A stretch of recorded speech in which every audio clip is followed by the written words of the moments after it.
Hello students, कैसे हैं आप लोग। उम्मीद करता हूं आप लोग अच्छे होंगे, स्वस्थ होंगे और अच्छे होंगे। मैं धर्मेंद्र पटेल आप सभी को अपने यूट्यूब चैनल DPHDM में तहे दिल से स्वागत करता हूं। हम लोग प्रारंभ किए क्लास 12 मैथ। इसका हम लोगों ने पहला लेक्चर देख चुके हैं जो इसका कंसेप्ट होता है। आज इसका अध्याय 1 का हम लोग पढ़ेंगे उदाहरण है। ठीक, जो इंपॉर्टेंट उदाहरण है उसी को हम लोग पढ़ेंगे जो आपके एग्जाम में आने की संभावना है। और उदाहरण ऐसे उदाहरण है जो आने की संभावना प्रबल रखते हैं। ठीक, तो पहला अध्याय आपका है संबंध और फलन। संबंध और फलन का हम लोग उदाहरण नंबर 2 देखेंगे। ठीक है, ये क्या कर रहा है, मान लीजिए कि टी किसी समतल में स्थित समस्त त्रिभुजों का समुच्चय है। कोई टी है, कोई त्रिभुज है जो किसी समतल में, इस बोर्ड में समस्त प्रकार के सभी प्रकार के त्रिभुज में निहित है। ये समतल है, मतलब समस्त प्रकार मतलब समकोण, अधिक कोण, न्यून कोण, जितनी भी टाइप वैरायटी के समस्त है। ठीक, सभी प्रकार के त्रिभुज इस समतल में निहित है। अगर समुच्चय टी में आर जो है, इसका संबंध जो है T1 T2 डबल बिंदी T1 T2 के सर्वांग है। सर्वांग का मतलब होता है दोनों सेम एकदम बराबर, जैसे ये मार्कर है। ठीक, ये दोनों क्या है, सेम है। ठीक, ये क्या हुए, सर्वांग सम हुए। इनकी लंबाई, चौड़ाई, ऊंचाई, मोटाई दोनों क्या है, सेम है, इसीलिए क्या हुए आपके सर्वांग सम हुए। तो कार्य सिद्ध कीजिए कि आर एक तुल्यता संबंध है। आर एक तुल्यता संबंध है। तुल्यता का मतलब ये होता है हमारा जो ये रिलेशन है ये हमारा स्वतुल्य भी होना चाहिए, सममित भी होना चाहिए और संक्रामक भी होना चाहिए। अगर तीनों है, ये आर तीनों है, ये तुल्यता संबंध है। अगर एक भी नहीं है, तुल्यता संबंध नहीं है। आइए हम लोग हल करते हैं। इसमें 3 होता है। 3 कौन कौन होते हैं, पहले थोड़ा सा देख लीजिए कंसेप्ट इसका। पहला क्या होता है, स्वतुल्य। क्या होता है, स्वतुल्य। स्वतुल्य संबंध। स्वतुल्य संबंध में क्या होता है, कोई सेट जो दिया है ए बिलोंग टू आर, ठीक, और जो एक small A belong to capital A, मतलब समुच्चय में है, ये सभी इसमें शामिल होने चाहिए। ठीक है, एक चीज छूट गया, ए अपोजिट ऐसे बोलते हैं फॉर ए, फॉर आर। दूसरा क्या होता है हमारा, सम्मित। सम्मित संबंध है। सम्मित संबंध में क्या होता है, इसमें 2 होते हैं, उल्टा सीधा एक समान। इसे क्या बोलते हैं, खुद का खुद से संबंध। सम्मित में क्या होता है, उल्टा सीधा एक समान। जैसे A B belongs to R. अगर A B belongs to R मतलब रिलेशन में ए बी है, इसका अपोजिट है। ठीक, तथा इसका अपोजिट क्या हो जाएगा, इसे उलट दो, इसे उलट दो, मतलब B A belongs to R. ये इस संबंध में होना चाहिए जो रिलेशन है। इस प्रकार से अगर है तो सम्मित है, नहीं है तो नहीं है। तीसरा हमारा क्या होता है, संक्रामक। संक्रामक संबंध। संक्रामक संबंध में क्या होता है, इसमें तीन होते हैं। कितने होते हैं, 3 होते हैं। जैसे A B belongs to R, B C BC belong to R. तब क्या होगा, देखो बी मतलब ए बी से खत्म हुआ तो यहां अगले बी से स्टार्ट हो जाना चाहिए। इन दोनों को हटाइए, दो इसे बी हटा, क्या बचोगे, ए और सी बचेगा। ए सी बिलोंग टू आर। अगर ये है तो आपका संबंध है, नहीं है तो नहीं है। इसी कंसेप्ट में ये सवाल आपको लगाना है। ठीक, आइए हल करते हैं। आर टी से टी में परिभाषित है। इसका मतलब ये होता है टी से टी में ही परिभाषित है। किसी समतल में स्थित समस्त त्रिभुज। कोई समतल है, जैसे मान लीजिए बोर्ड, ठीक, इसमें स्थित समस्त त्रिभुज। और इसका रिलेशन जो दिया है, हमें रिलेशन क्या दिया है, ए दिया है T1 T2 ब्रैकेट डबल बिंदी T1 T2 के सर्वांग सम है। सर्वांग सम है। ठीक है, कैसा है, सर्वांग सम है। ये चीज हमें बता दिया है। अब हम लोग इसे सिद्ध करेंगे। पहला क्या, पहला स्वतुल्य। फर्स्ट हमारा होता है क्या, स्वतुल्य। स्वातुल्य संबंध। स्वातुल्य संबंध, स्वातुल्य संबंध में क्या होता है? अब देखिए स्वातुल्य संबंध में क्या होगा, जो T1 है T2 है, T1 अपने स्थान पर रहेगा, T2 क्या मानेंगे, T1 मान लेते हैं। T1 के सर्वांग सम है, सर्वांग सम है, सर्वांग सम है। T1 के सर्वांग मतलब खुद का इमेज सेम ही होगा, ठीक है। T1 के सर्वांग सम है, मतलब ये जैसे हम इमेज बनाए, एक कोई त्रिभुज है, एक T1 है, मैंने इसी का एक कॉपी और कर लिया, एक कॉपी इसी का मैंने और कर लिया, ये भी हमारा T1 हुआ। सर्वांग सम का चिन्ह कैसा होता है, ऐसा। सर्वांग सम मतलब सेम टू सेम, लंबाई चौड़ाई रूप रंग सेम एक ही जैसा होना चाहिए। T1 के सर्वांग सम है, इसका मतलब ये हुआ T1 belongs to T1 belongs to R, तो क्या लिखेंगे, R स्वातुल्य संबंध, R स्वातुल्य संबंध है। अब इसका दूसरा चेक करते हैं हम लोग, क्या चेक करेंगे दूसरा, सम्मित संबंध।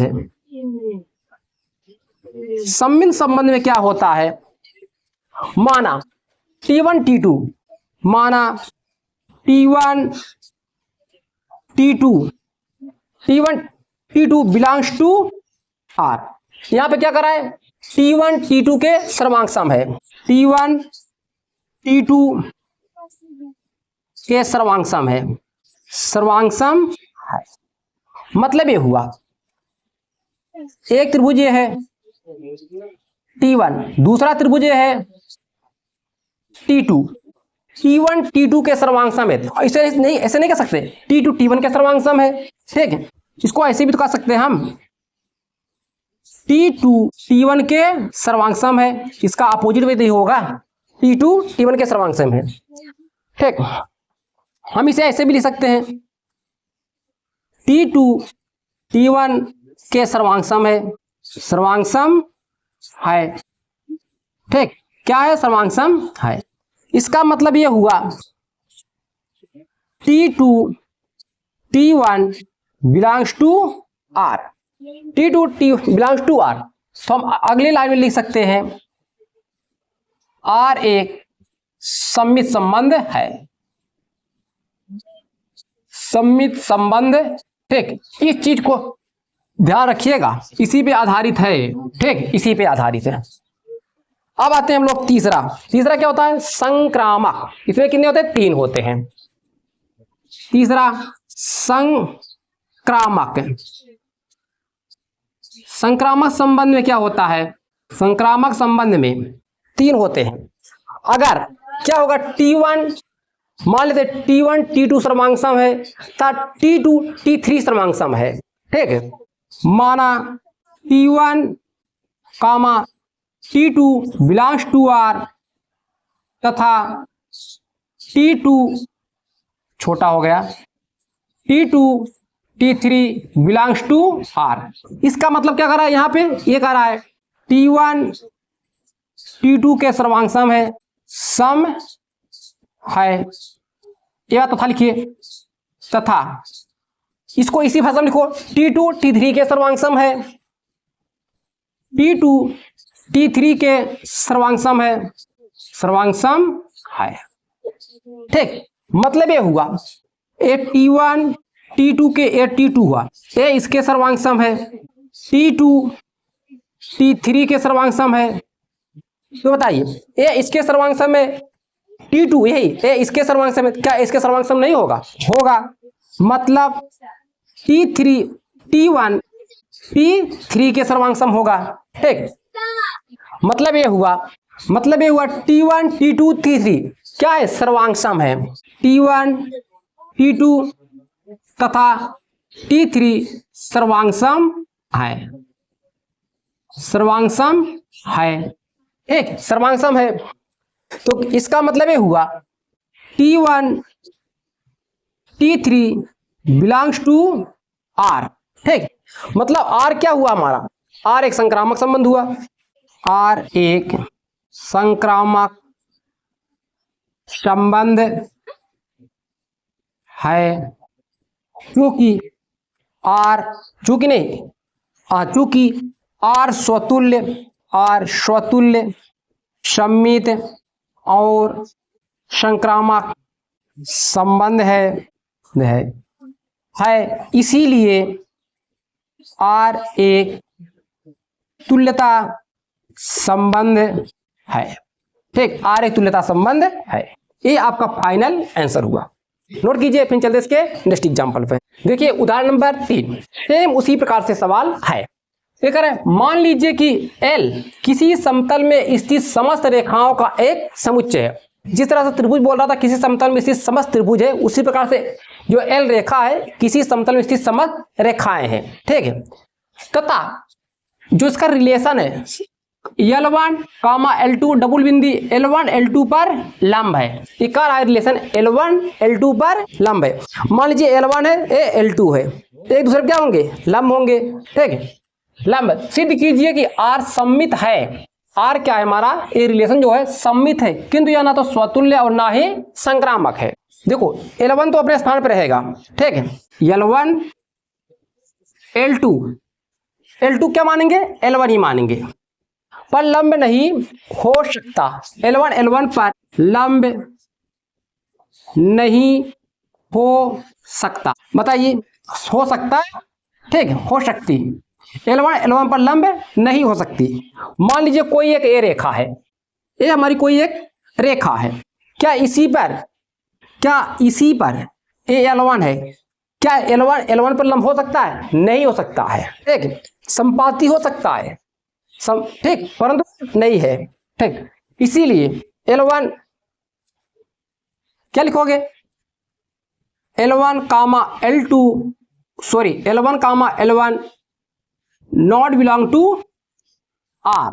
ठीक, मतलब R स्वतुल्य संबंध नहीं, ये कह रहा था स्वतुल्य नहीं है, R एक स्वतुल्य संबंध नहीं है, स्वतुल्य संबंध नहीं है। ये पहला हुआ। अब मैं सम्मित बताना है। दूसरा क्या है, सम्मित संबंध क्या होता है, उल्टा सीधा एक समान।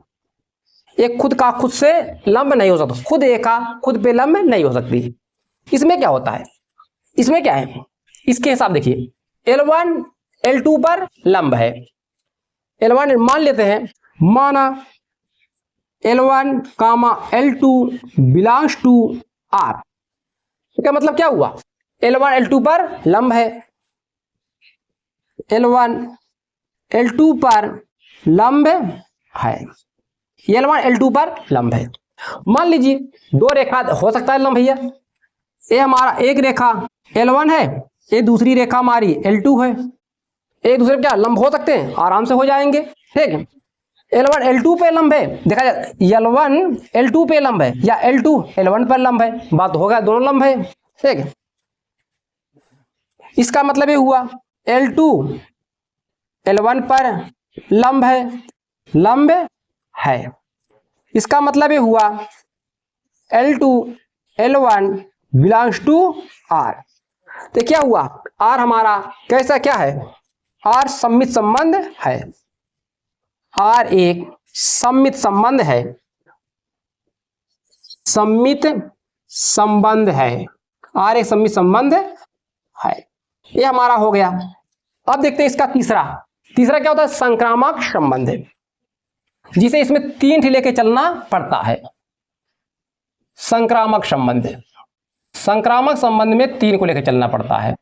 संक्रामक संबंध, इसमें क्या होता है, L1 L2 माना L1 L2 पे लंब O, L1 L2 belong to R। ठीक, इस प्रकार से लिखते हैं। देखो लिखोगे ऐसे, माना L1, L2 belongs to R तथा L2, इसमें 3 होता है, L2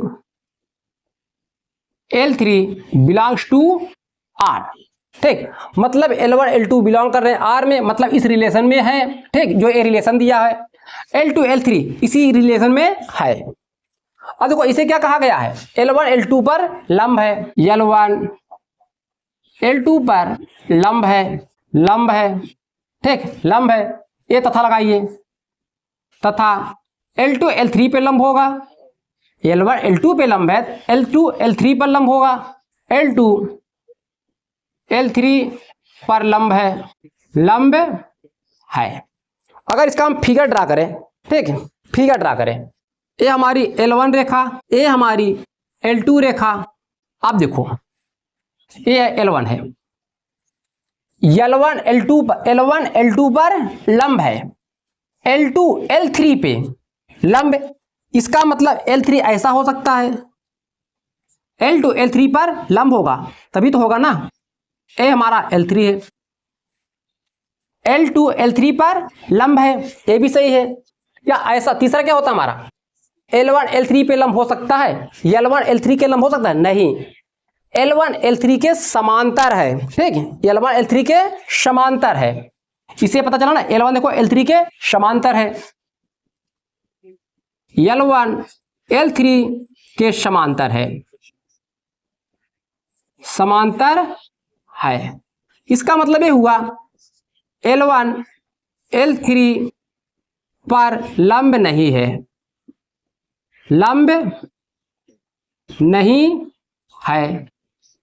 है, इसको मैं ऐसे भी लिख सकता हूं, L1 L3 not belongs to R, और बिलोंग, इसमें बिलोंग नहीं करें, मतलब R क्या है, R संक्रामक संबंध नहीं है, इसलिए R संक्रामक संबंध नहीं है, संक्रामक संबंध नहीं है। ये बहुत इंपॉर्टेंट आपके एग्जाम्पल्स है, नोट कीजिए। फिर चलते इसके नेक्स्ट उदाहरण नंबर 6। उदाहरण नंबर 6 क्या है, मान लीजिए कि समुच्चय ए क्या है, 1 2 3 4 5 6 7, इस सेट में 7 अवयव है, ठीक, और रिलेशन हमारा क्या है, रिलेशन ए बी डबल बिंदी ए था बी दोनों ही, या तो जो ए और बी है, ये हमारा x का मान होता है, हमारा y का मान होता है, जो a और b है ये दोनों ही या तो विषम है या तो सम है, या तो विषम है या तो सम है। तो अगर द्वारा परिभाषित एक संबंध है, सिद्ध कीजिए कि R एक तुल्यता संबंध है।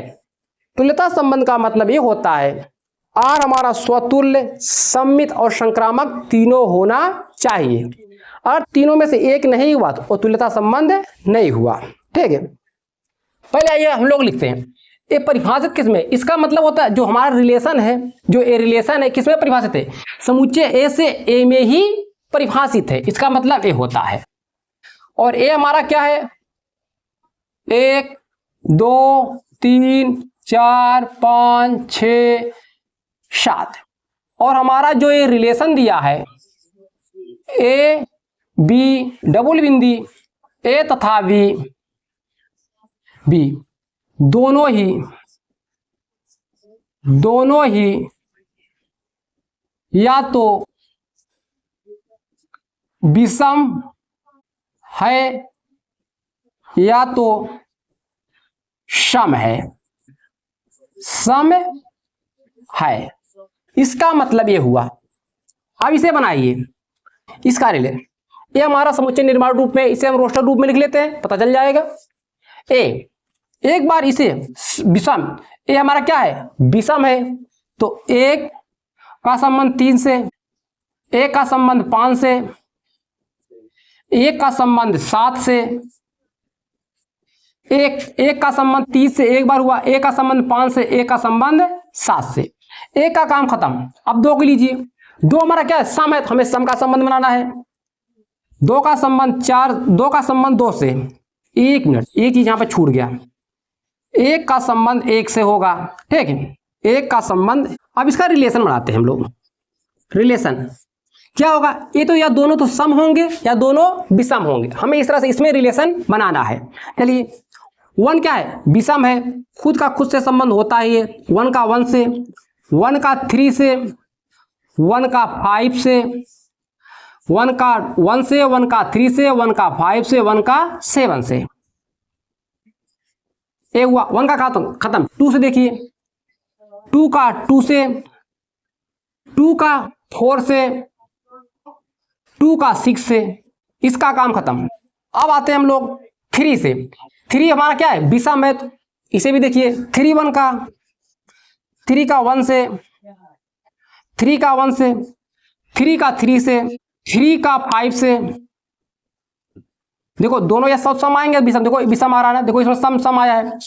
3 का 5 was 7 से, 3 का 7 से, 3 बाद क्या आएगा 4, 4 का 2 से, 4 का 4 से, 4 का 6 से, 4 का 6 से, अब 4 के बाद क्या आएगा 5, 5 का 1 से, 5 का 1 से, 5 का 3 से, 5 का 5 से, 5 का 7 से, अब क्या 6 आया, 6 का 2 से, 6 का 2 से, 6 का 4 से, 6 का 6 से, 6 बाद 7 आया, 7 का 1 से, 7 का 3 से,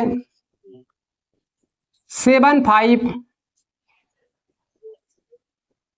7 7 से, देखो कुल कितने हुए, 1 2 3 4 5 6 7 8 9 10 11 12 13 14 15 16 17 18 19 20 21 22 23 24 25, सही है।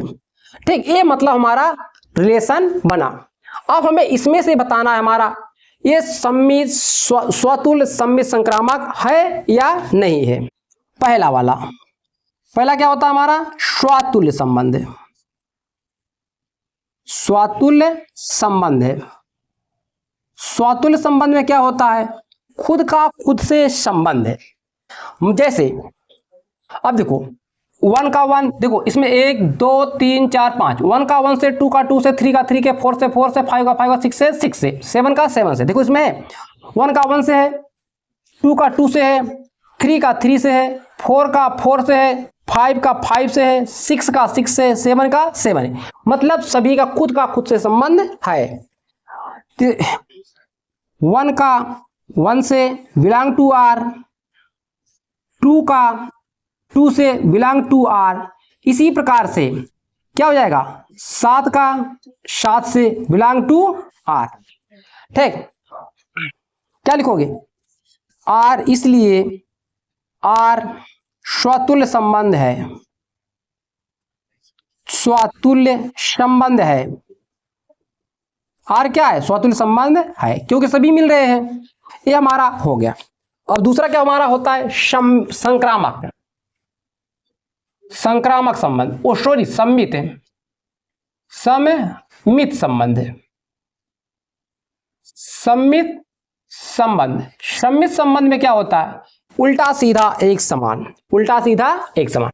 अगर 1 2 इसमें है तो 2 1 भी होना चाहिए, ये भी आपका है। ठीक, 1 2, अब देखो इसमें है 1 1 3 आ गया ना, 1 3 1 3 आ गया तो 3 1 इसमें होना चाहिए। देखो पहले 1 3 यहां पर है, क्या 3 1 कहां गया, ये 3 1 हो गया। 1 5 यहां है तो 1 5 1 कहां पर है, 5 1 यहां पे होगा। 1 7 7 1 कहां पर है, यहां पे है 1 7। 2 4 4 2 कहां पर है, 4 2 देखो यहां पर है। इसी प्रकार से सभी सम्मिल है। ठीक, इसी प्रकार से भी देखो 2 6 6 2 कहीं पर है, 6 2 देखो 6 2 यहां पर है, देखो सभी है। 3 5 5 3 यहां पर है, 3 7 7 3 यहां पे है, 4 6 6 4 6 4 देखो यहां पर है, देखो सभी हो गए ना, मतलब ये सभी है। तो इसका मेन जो होता है उसे लिख दो, मेन वाला मतलब क्या होता है हमारा मेन, ए बी, मतलब A B belongs to R, तो ये भी हो जाएगा बी ए, इसका opposite B A belongs to R, क्या लिखोगे, अतः आर एक सम्मित संबंध है, सम्मित संबंध है। ये सभी को ना दिखा के, ये सभी को ना दिखा के इस तरह से इसका स्टैंडर्ड रूप दिखा दो, ये हो जाएगा। ठीक है, ये लाइन आपको नहीं खींचना होता है, ये लाइन जो हमने दिखाया आपको, ठीक है, इसका मतलब ये सभी है। ठीक है, ये सभी है इसमें। आइए तीसरा हमारा क्या होता है, संक्रामक संबंध। संक्रामक संबंध, संक्रामक संबंध में क्या होता है, 3 का होता है। अगर 1 2 है, जैसे 1 3 है तो 3 के आगे प्रारंभ होने वाला कोई होना चाहिए। जैसे 1 3 है, इसमें 3 से 3 1 तो 1 1 है, ए भी मिल रहा है। 1 5 तो 5 1 से कोई प्रारंभ होने वाला है, 5 1 देखो ए है, तो 5 5 हट जाएगा तो 1 1 आ जाएगा, ए भी हमारा है। क्या होता है इसका स्टैंडर्ड वाला रूप? इसका स्टैंडर्ड रूप होता है A B, A comma B belongs to R तथा B comma C belongs to R. A है हमारा, जब ये हमारा इतना है तो इसका मतलब ये भी होगा ए सी बिलोंग्स टू आर। ए भी है इसमें, ठीक, इसमें है, एक दिखा दे रहे हैं, ठीक, लगभग सभी इसमें है। जैसे देखो 1 3 से प्रारंभ हो रहा है, 1 3, अब 3 से कौन सा प्रारंभ हो रहा है, 3 1, इस 3 3 को हटाइए, 1 1 देखो ए आ गया ना, है। 1 5 तो 5 से कौन शुरू हो रहा है, ए, 1 1 आ गया, मतलब सभी इसमें शामिल है। इसीलिए अतः आर संक्रामक संबंध है, संक्रामक संबंध है, संक्रामक संबंध है। इसलिए आर स्वतुल्य, सम्मित तथा संक्रामक तीनों संबंध है, तीनों संबंध। इसलिए आर एक तुल्यता संबंध, तुल्यता संबंध है, ठीक। आर क्या है, तुल्यता संबंध है।